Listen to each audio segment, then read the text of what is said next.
So welcome to Make Your Course Come Alive number 2. This is the second in a series. And today we're going to talk specifically about YouTube, and as I mentioned, probably more than you'd ever want to know. So I just want to give you a quick idea of where we're going to go.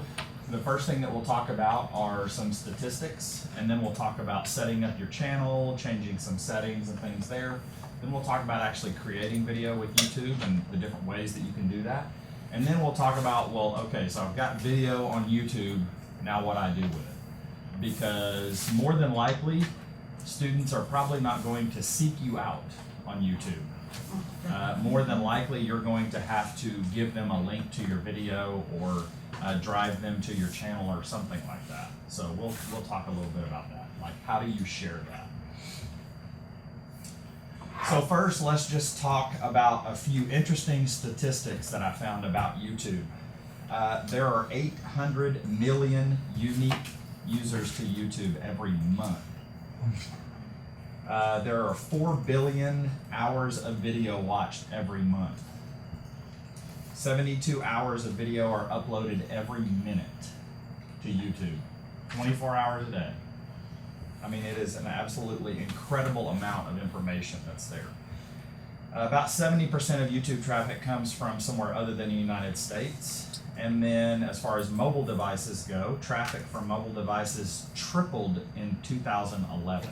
So just thinking about trends in technology, if you're thinking about what's the new thing in education, well, mobile devices are about 2 years old because it's already a pretty strong trend. 3 hours of video are uploaded every minute from a mobile device. So it's significantly less, but still every minute you're getting 3 hours of video from somebody's mobile device. It's incredibly easy to create video with a mobile device. I walked out of class the other night. I left the science building Tuesday night. I pulled up my camera as I was walking down the stairs. From the time I exited the science building until I got into my car, I had a video created. I was just talking, kind of a debrief from class. Don't forget to do this. This is what's due next week. And it was on YouTube before I got to my house 2 miles away. So it is absolutely incredibly easy to have an Apple device or an Android device. You take the video, you click share, it goes directly to YouTube. And then you send that link out to your students. So just thinking about video, as we talked last week, about a quick, easy way to communicate with students, especially for online, far more personal than sending an email. Far more personal. And it's just I'd rather talk than type, to be perfectly honest with you. So that's just me. 100 million people take some sort of social action on YouTube every week. So likes, shares, comments, those kinds of things. And we'll talk a little bit about that. 50% of the videos on YouTube have been rated or include comments from the community. And clicks on the likes and dislikes have doubled since 2011. So that's another trend that's on the way up. So let's move on to accessing your channel. This is where, how do you set this thing up? You've never logged in before. And what I want to encourage you to do is kind of follow along here, but I don't want you to get bogged down in, well, I'm going to set up my channel right now while we're going through this training.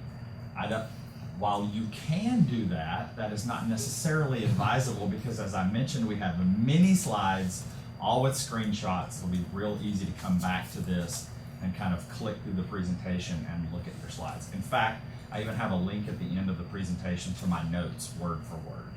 So, accessing YouTube for the first time, if you are for those of you that are not SNU folks, if you're in your Gmail, every time I say SNU email, just imagine that I'm saying the word Gmail, because for those of you that are SNU folks, if you have a Gmail that's not an SNU email, you have another YouTube channel. If you have multiple Gmail accounts, you have multiple YouTube channels, or access to multiple YouTube channels. So accessing for the first time, you log into your Gmail, you click more, and you can click YouTube. The other thing you can do is you can go directly to YouTube and click sign in at the top right and sign in with either your SNU email address and password or your Gmail address and password. So the very first time that you go there, it's gonna like ask you to set up a channel, and that is literally a couple of clicks. I had to kind of say that again. Yeah, I had to hunt around yesterday on our floor. Who has never set up a YouTube channel? So I'm kind of calling Kim out. I apologize, Kim, if you ever watch this video that you got called out. I should have blurred your name out, but I didn't. So the very first time you go, this is going to pop up on the screen, and if you do nothing, you just click, okay, I'm ready to continue. Basically what that's going to do is it's going to connect your YouTube channel to your Google Plus name, to your Google account. And so you can see right there from your Google profile, you can even edit from here. You can click that, it'll open another page, you can put a picture there, you can type a short bio, all those kinds of things. Or if you prefer, which I don't necessarily recommend, this is new, you can click the create a username there at the bottom. That's the second red arrow if you're looking at the screen at the bottom. And you will have this where you're creating a username. So like for the Online Resource Center, our username is SNU Online Resource. So it's not connected to our Google Plus account from the Online Resource Center. We set it up a little bit differently. So as an individual, my recommendation is to just, okay, I'm ready to continue and go on from there.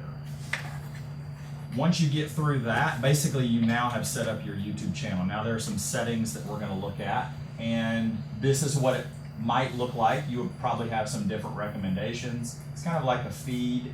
That's like a YouTube homepage. You're not actually on your channel necessarily. You're on your YouTube homepage, which this is the last time I'll mention the YouTube homepage.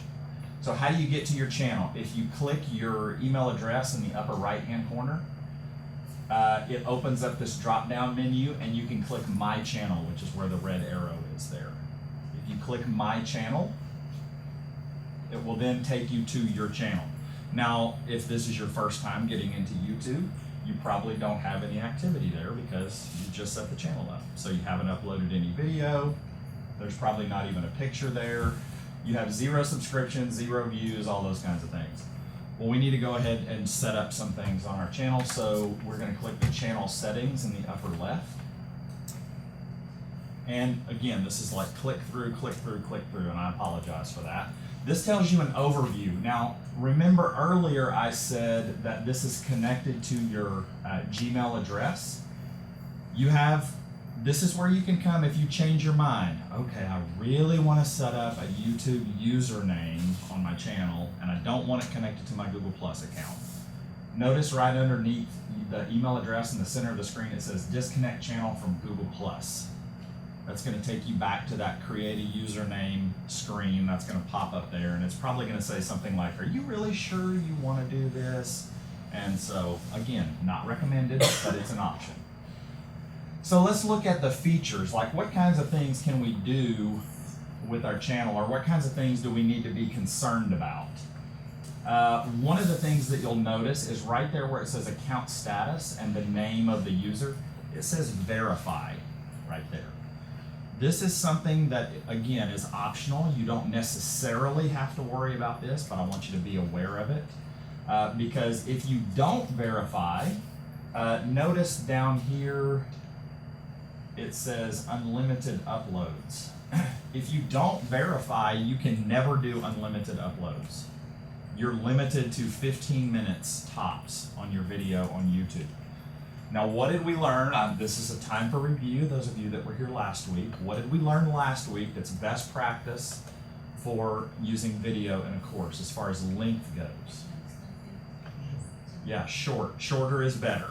So we're thinking in terms of chunking concepts together, so we would rather have students watch multiple videos rather than one marathon video. So you're probably thinking, well, I'm never going to need to upload video longer than 15 minutes. then you just, no need to worry about verify unless you get an email sometime later saying, hey, go verify. You know how to get to it. It's on the channel settings under features.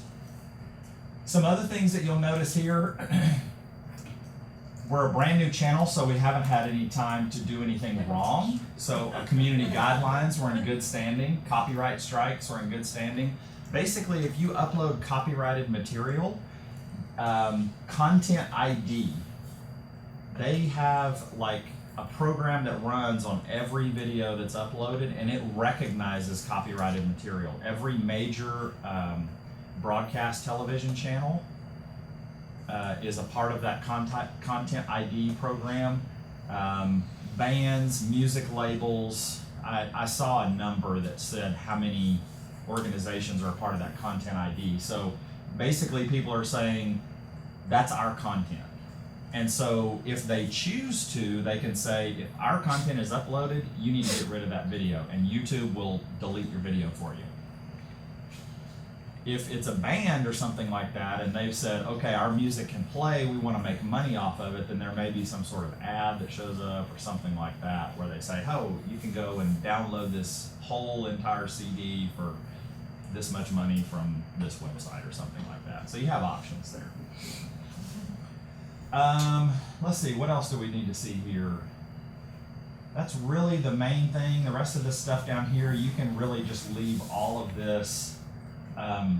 You really can just leave all of that as is. One of the things here at the bottom, I'm not really sure why you would lose your ability to have unlisted and private videos, but we're in good standing. We can change our videos to private or unlisted. I guess if you did something wrong, maybe all of your videos would be public. That's a punishment of some kind? I don't know. I'm not really sure. Okay, let's move on. So, some of us and some people in this building and on this university are somewhat driven by data, and so it's kind of a useful idea to think about, like, what are the analytics for my channel? How many views do I have? How many likes do I have? How many watches do I have? One of the things that might be important for you is, like, we have 78 views, but only about 28 minutes of video has been watched. So they're only staying on each video for like 3 minutes. Right? No. 30 seconds? I don't know. I'm not a math person, clearly. So I will not embarrass myself further by continuing to try and do math in front of you. I'm glad this isn't live. We can edit that out. But, like, how many are you on an upward trend as far as subscribers and things like that? As an individual instructor, this is probably not necessarily relevant, other than maybe going and looking to see that, okay, am I wasting my time doing this or not? We've had, this is actually our, from the SNU Online Resource Center, and we've been on since like October, I think. You can actually change the date range, by the way, too. Probably to go all the way back to the creation of your channel. But, you know, we're trying to drive some traffic to our site, but clearly we're in the very infant stage of having a channel that people go to and watch regularly. So, okay, let me find my place here. Give me just 1 second, because I kind of got off my notes. Give me 1 second. Okay, so now that we've gotten our channel set up, let's look at creating some video. And notice at the top of every page, this is a screenshot of this same page. At the top of every single page that you can be on YouTube, there is an upload button, which, you know, they want you to put video on YouTube, so I think there's probably some reasoning behind that. So to begin creating video, you simply click the upload button. Once you click the upload button, it takes you to this page, and it is absolutely incredibly easy to put video on YouTube, because you can either drag and drop, or you can click that big gray kind of arrow in the middle. I think it turns red when you roll your mouse over it, and it'll open up like a navigation window, and you can go wherever and say, here's my video, I want to upload it. Okay? So let me pause for a second, because I've been pretty much talking about 90 miles an hour for the last 15 minutes, and I'd like to know, what questions do you have so far? So give me a chance to have some Dr. Pepper. Suppose I recorded every Monday, Wednesday, Friday class I had for 16 weeks. So that's 3 hours times 16 weeks. That's a lot of video. Yes. Does our SU account allow me to put all that up on YouTube? As far as I know, if you've verified your account, you can, I've been uploading hour-long videos for the last 5 weeks, every week. All right. Granted, you're talking about 3 hours of video each week, but as far as I know, yes, would be the answer to that. What other questions? We're going to get into like the specifics of descriptions and all those kinds of things. So, but up to this point, anything at all? Are you going to talk about how the editor? I see a video editor, how that works. I actually don't get too much into the editor, but I appreciate you mentioning that. This does have a very, very simplistic editor. So, as I mentioned before, we're going to start from here. We could put this on YouTube, and I could take the beginning of the video and cut it off, and it would re-render a new video, and I'd get a new address. But I can't go in the middle and like take this part out. I can cut off the front and I can cut off the end, and that's really about it. Now, you can cut it into clips and make multiple videos and then splice those together, but it's a bit difficult to go, it's kind of a laborious process, but it's free. So if you don't have a video editing option, okay, we can make it work if we have to. Any other questions? One other thing I'll mention while we're on this screen, we kind of explored this idea initially, but our video quality, we had some issues with that. The second button up from the bottom on the right-hand side says Google Hangout Broadcast. It's a snow day.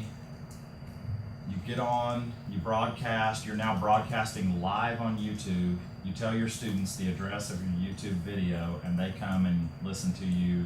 You hold class. It's a one-way transmission, but you can literally broadcast live on YouTube. A lot of the Olympics, I actually did watch the Olympics a little bit while we were up here. Most of that, a little. Okay, so I had it on 3 screens. Yeah, 4 screens. Okay. A lot of the Olympics was broadcast from NBC live on YouTube. So it's not just a recorded thing. Additionally, it's a broadcast live, and then even better, it's already recorded. So one of the things that I did, one of the ways that I used video this last semester was, instead of having all of my students listen to all of the presentations, I split them into 2 rooms. This was one room broadcasting on one YouTube video, and there was the other one was broadcasting, and so then I graded those presentations by going back later and watching them. I didn't grade them while they were giving them. Plus, for the students, again, you have to think about your purpose. For my purpose, it was not useful for all students to hear all presentations. It was useful for them to cut that in half and only view half of the presentation. So you just kind of have to think about, what are you trying to do? So that's another option. Go ahead. There's some comments. One said, and if you're on the actual Hangout, that they could participate Correct. with you. That's exactly and right. It's limited to 10 participants. And In then a someone Hangout, else that's said, right. but you're right, if they're on the YouTube video page, they would only be able to watch. Right. So you Different from really have Hangout. 2 different places. You can invite people into your Hangout. So let's say that you're not having a class, or you want students to be able to come to class, then you're broadcasting your classes live on YouTube, and if they're not there, they can either go back and watch it, or they can, I can't get to class for whatever reason, but I can get in front of a computer. So, or they can then be in the Hangout, and there's communication both ways. So you have lots and lots of options with Google Hangouts. And unfortunately, I've not scheduled a training on Google Plus, but we could have Could be a multiple bonus. trainings It on could be Google a Plus bonus. for sure, because there are a ton of options with Google Plus in your classroom. Okay, so again, I lost my place. Okay, so we've dropped something in here. We're going to upload video. What next? This is what you would see next. So you have this page, and you can see at the top there's like a status bar. I'm at 0% processing. you can't even see any part of the video in the thumbnail there, the little box to the right or to the left of the title, because it's still processing. You can change the title, you can put in a description. One of the things that I did was I created default settings for my channel, so every single time we upload video, those tags are automatically put on there. Why would you want to use tags? Think of it as a taxonomy, a way that puts keywords on your video that makes it easily searchable. Now here's the thing. How many hours of video per minute? 72 hours. So per minute being uploaded. So you can imagine the enormous number of videos. Just because we go search for Southern Nazarene University doesn't mean my video is going to be at the top of the search results. Google's algorithms look at like how much do people like this video? You know, how often is it clicked on? Do they watch the whole thing? And so the search results are kind of skewed to the better videos are at the top. So we may have to go through 2 or 3 pages before we get to our video, but at least this way you have a way that people can find your video. So tags are important. The other thing, probably one of the most important things, is this setting right here, privacy settings. You have to ask yourself whether it's your video or whether you're encouraging students to make video, who do you want to see this? Do you want it to be public on the web? I'm not saying that's a bad thing, but there could be things that you don't want public on the web. If you're giving a student feedback on a paper while you're walking out from your class with your phone, you don't want that to be public. You want that to be unlisted. Okay, the difference between, there are 3 privacy options. There's public, which means anybody can see it. It's going to show up on your channel. There is private, which means someone has to log into YouTube with their email address to see that video. And then there's unlisted, which means that anyone with the link, so if you're emailing the whole class, or even you're just emailing one student, unlisted's a good option because they can then click on the link from your email. They don't have to worry about signing into YouTube or anything like that, and they can access the video. So think about your purpose of your video when you're thinking about privacy settings. So we say that again, private and Unlisted. So for private, it's like sharing on a Google Doc, I would put in Sheila's name. Correct. And they would email her and. Correct. Just private. And the only way she could get to that is she'd have to sign in. That's exactly right. And public would be anybody on the web can see it. Unlisted it's basically like anyone with the link can see it. Public, but they It's can't public, but you just search can't for it. search for it and find it. You have to have the link to be able to click on it. So if you're thinking, I only want one student to be able to see this, I definitely don't want anyone else to be able to see it, then private.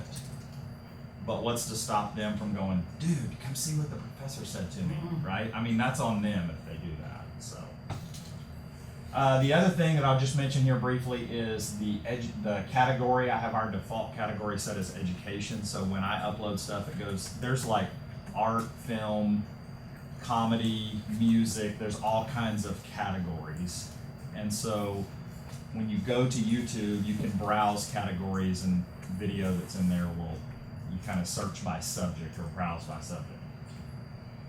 Now, notice here underneath my title, we have basic info, which is the screen that we're on right now, and then we have advanced settings.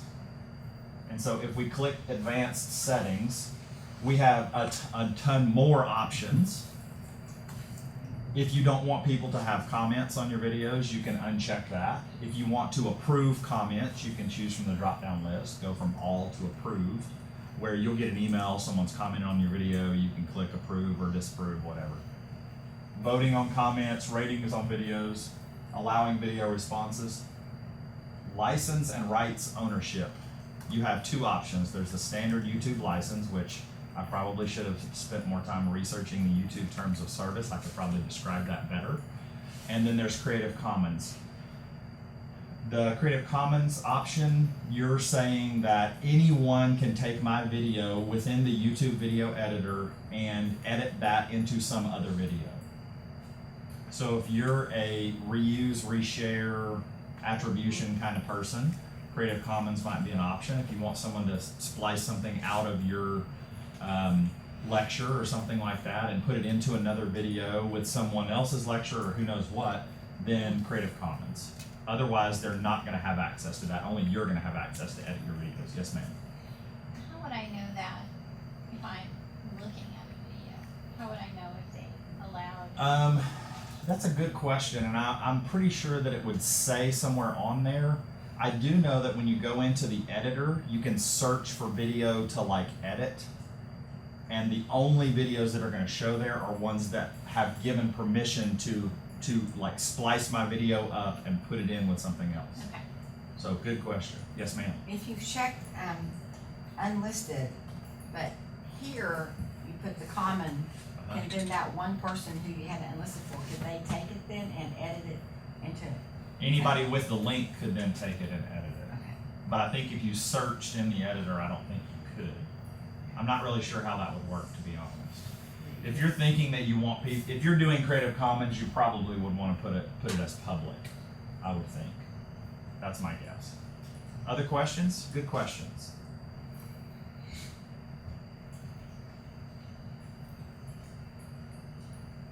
Okay, so this is where you make your settings. You can come back to this and change this later. If you've done something wrong, you can always come back to this, and I'll show you how to do that more towards the end of this talk. The other thing, you can put a location. I have our location as our GPS coordinates there because I really want people to know where we are. And you can also put a recording date. If you click today, it'll automatically put today's date. If you click in the box, it'll open a calendar and you can scroll through the calendar and click on a day, or you can type in a date. 3D video, I have not done anything at all. I am completely ignorant about 3D video on YouTube. I know you can have it there, but I don't really know anything about it. I'm not sure that we'd want students to be, whoa, 3D video, my professor, I don't know. I don't know that we even need to worry about that. I don't know. Okay, so that was uploading video. If you created a video using some other program or something like that, or a camera, but what if you don't have some other program or you don't have a camera? Well, you have to have a camera because we're fixing to talk about webcams, but you can also create video directly from your webcam. And so again, you would click the upload button at the top of the page, and that would take you here, and then you would select create video webcam capture over on the right side. What that's going to do the very first time that you go into this screen is it's going to have a little pop-up box. It's going to ask you some questions. It's going to say, would you like for YouTube to be able to use your microphone and webcam? If you want to create video, you need to say allow. So you click allow. I would recommend clicking remember unless you think you're going to want to disallow that at some point. I mean, you don't have to click remember, but every time you go do this, it's going to open this pop-up box, which is fine. Maybe you want to have that option.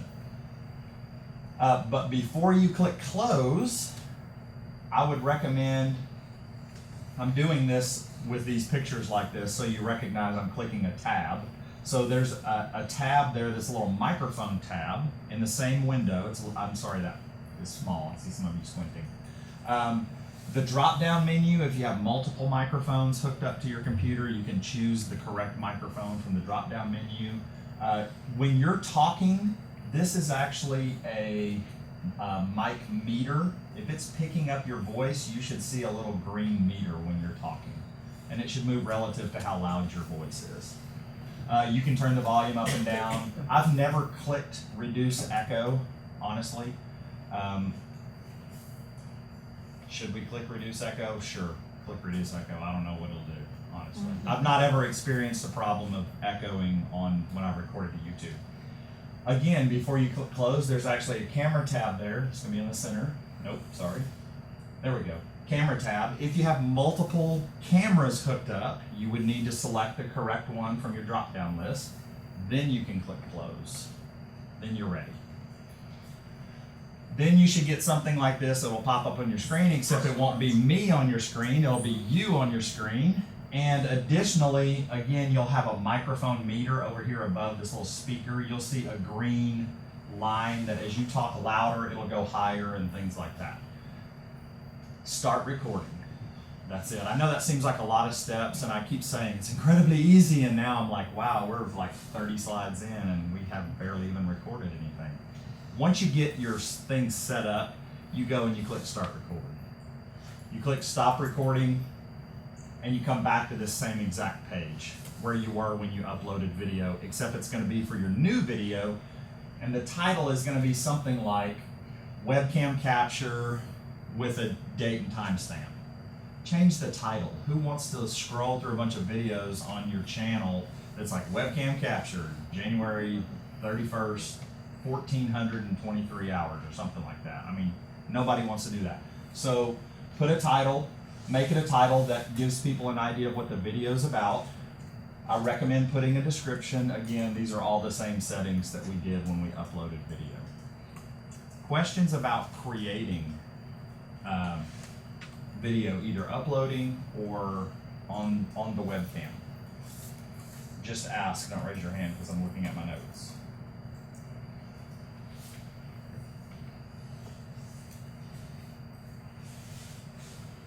Have you done a photo slideshow? I have not done a photo slideshow, but I would expect you would probably upload photos, Yeah, and then just talk and through it would, exactly, you'd be able to talk, Yeah. I would think, and it would create. So that could be an option for, for a lecture. I mean, Absolutely. If you could save your PowerPoint as a photo slideshow Exactly. and then do a lecture. yeah, because you can do save as on PowerPoint as a JPEG, Uh-huh. Yeah. and it saves Just each upload slide it. individually. That's a great point. I hadn't thought of that. I mean, that's a I that's a didn't know great. you could do that till I saw this here. I You thought can that. I think create that's that as new. a movie, like in GarageBand, Mhm. that's the aspect where you can put those photos in there and then just record your voice under it and save it as a video. Right. And then upload it. Excellent. Anything else? Now what? Okay, so you've got some video on there. What do you do now? Well, again, I've highlighted the upload button at the top because there's a little drop down arrow right next to the upload button. And if you click that, there's a page called the Video Manager where you can see all of your video in one place. That's really handy. Again, you get to it by using the drop down next to the upload button, which is located on every YouTube page when you're signed in. Which I don't even think you have to be signed in, but it'll make you sign in before it'll let you click any further. So this is what your Video Manager would look like. We have 23 uploads, and you'll notice that it gives how long each video is. We have an edit button here. It tells whether or not it's HD. It tells whether or not it's closed caption. If you have gone in and edited the closed captioning or inserted a transcript, it will say that it's closed caption. Okay, I'll talk briefly, like one slide about closed captioning at the end of this. The other thing though I want to point out is you can easily see, is this public? And that little blue person right there means that it's public. This little lock means that it's unlisted. And we don't have any private videos, I don't think, on our channel, so I can't show you what the private one would look like. And then you have some analytics, some brief analytics out here on the side. You can see privacy settings, and you can kind of see these all at a glance. Now, you have this edit button. If you click the edit button, then it's going to take you back to this page. This looks different because I don't have a video at the top, but this is the basic info page. Now what's different about this though is our video has it's made. We have the video there. So we're on the page, the video would now be playing at the top. And above the video at the very top, you're gonna see, the very first tab that you're gonna see is info and settings. So you're in Video Manager, you click on edit, it takes you to the video page, the video starts playing, and then you have tabs running across the top of the page. The first one is info and settings, where you can come back, I forgot to add a tag, I want to change my description, I want to put subscribe to my channel with a link in the description. They recommend that you do that. It's a way to build subscribers if you're looking to do that. So you can click on advanced settings.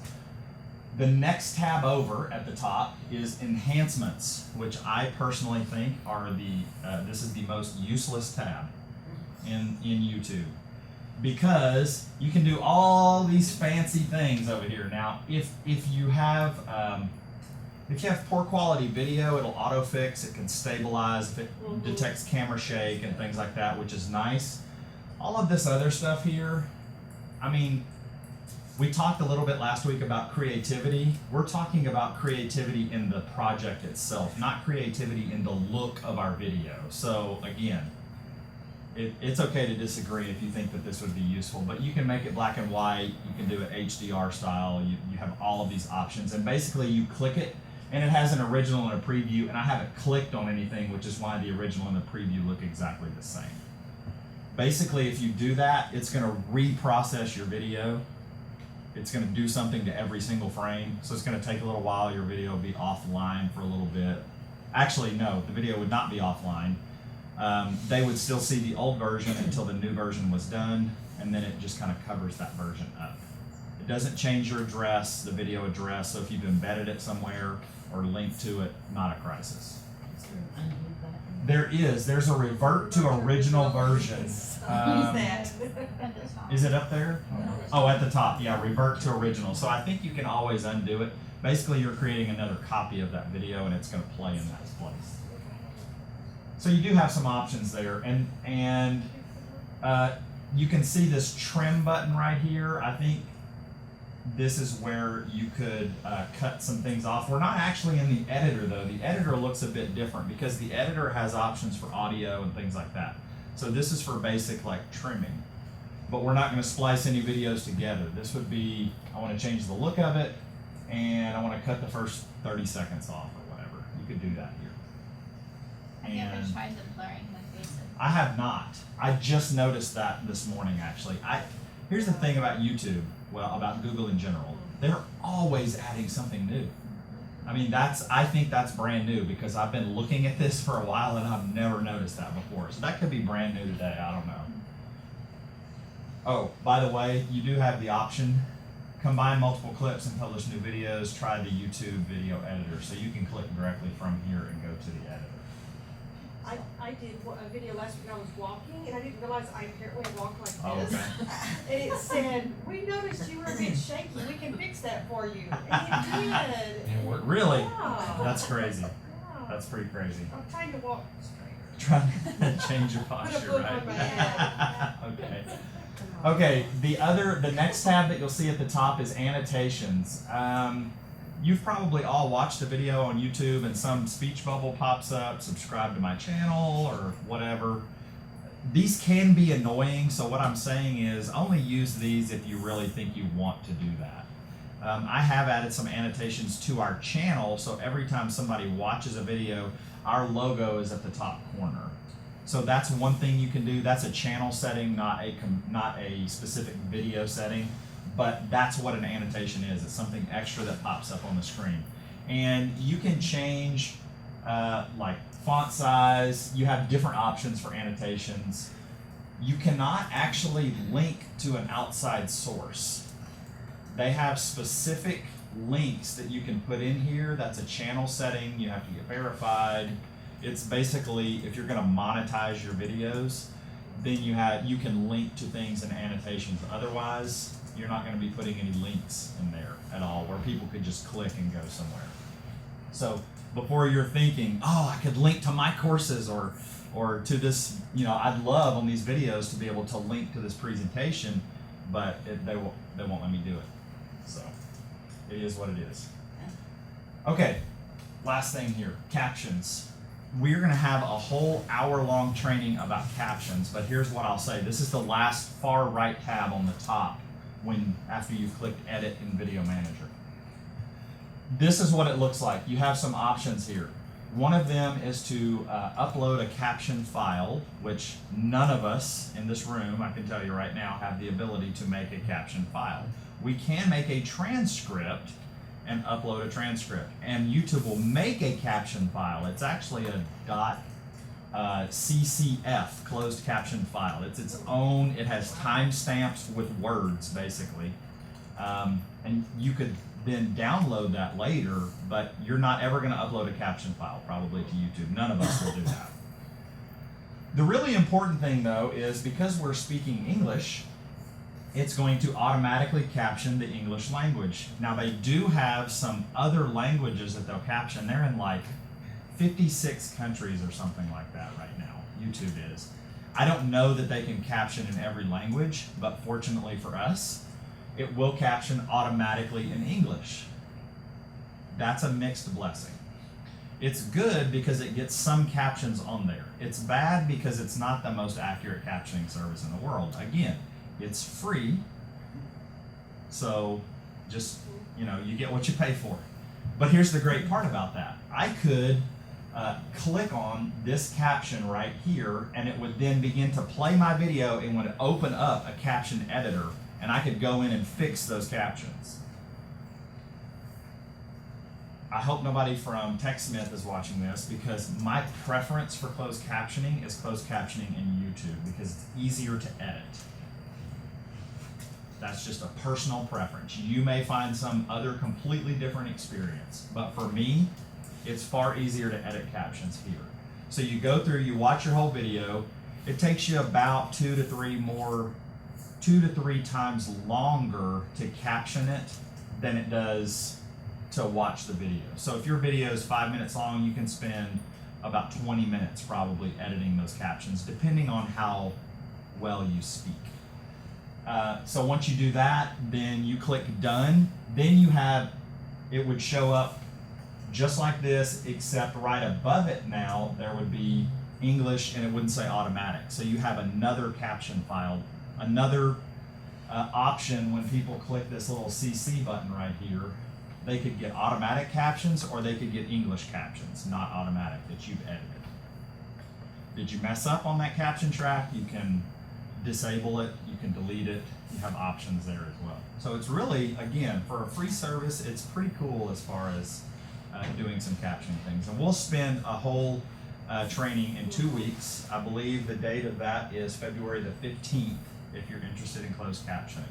And we all should be, because it's the law. ADA, we gotta do it. Did you say something about the transcript option to upload? I'll talk more about that in the captioning, but basically it's a plain text file that you upload and it captions it automatically. It plays the video, reads your transcript, and matches your transcript with it. So if you have transcripts, that's by far the easiest way to go. And if your transcript's a slight bit off, you just fix that in the editing? You could fix that in the editing, that's exactly right. We just hired someone that's taking all our online courses and doing that because we had transcripts, and he said it's working really good. Okay. So glad. It is really good. So, again, we'll ask the question, now you have video, so what do you do with that video? How do you get it to someone? You basically go to the video page, which you can access from the video manager, and you click on the title of the video, not edit. If you click edit, you're gonna go through all of what we just went through. If you click on the title of the video from your video manager page, it will take you to the video page. However, you, as the video owner, have these other options. You have this whole other menu right here where you can go and edit it if you want to. Everybody else that goes to your page is simply going to see your video without this toolbar right here. If you click the share tab right here, the about tab, my mouse isn't working. If you click the about tab, well, that's what will be open when you get there. If you click the share tab, it gives you a shortened link that you can then email to students. You can share it on Facebook, Twitter, Google+. You can click embed. You can click embed and it'll give you an embed code, which when Gwen does her intermediate Moodle training, if you don't know how to embed video on Moodle, she'll talk a little bit about that. It's basically copy and paste into the HTML, and it's super simple. The other thing, we talked about Hangouts a minute ago. You could click Hangout, it would open a Google Plus Hangout, and this video would then be playing in the Hangout. So you could watch it with someone else. If you were peer reviewing a video or something, or looking at some artifact that a student had created video-wise, you could look at it with them. That's only the one, 2.1.2? 2.2.3, I think. 2.3. I believe, yes.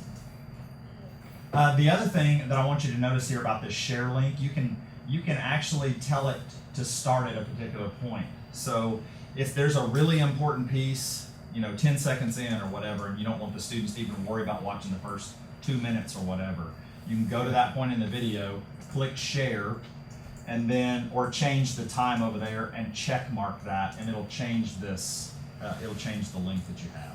So that when they click that link, it automatically starts at that point, which is really nice. Brian said at Eastern Mennonite, they're on 2.4, Uh-huh. and that it has a graphical YouTube video search embed. There we go. That's nice. That'll be nice. That's really nice. Basically, you search and they'll say, I'll embed it here. Probably a lot like Yeah. embedding in a On a Google Google site. site. Mhm. Exactly. Exactly. Okay. Let me back up here because I didn't give you another opportunity to ask questions. And by the way, you guys know that you can always ask questions during any training at any point, even in mid-sentence. You can raise your hand and I probably won't stop in mid-sentence, but I'll get right to you. Any questions or comments about anything that you've seen so far? Oh, how Yes. long, is there a time limit on YouTube, how long it would be available? No, not So- that I know of. It's there until the end of time, until their servers are no more. Until the robot apocalypse, probably, and it kills all their servers. Because sometimes I have a video that I watched and I'm trying to go back and it says this video is no longer available. Now, if it had some sort of content issue, like a copyright issue or something like that, once they started the Content ID program, there were a lot of videos that went away.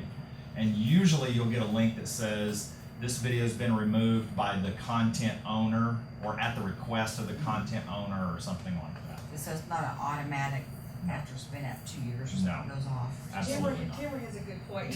I have a question, like a student, once they graduate, they lose their SMU email account, what happens to that channel? Do they lose the videos they've uploaded to that? That's a great Or if question. she gets fired. I have no idea. If she quits. You should be able to go in and change the And- email of your account.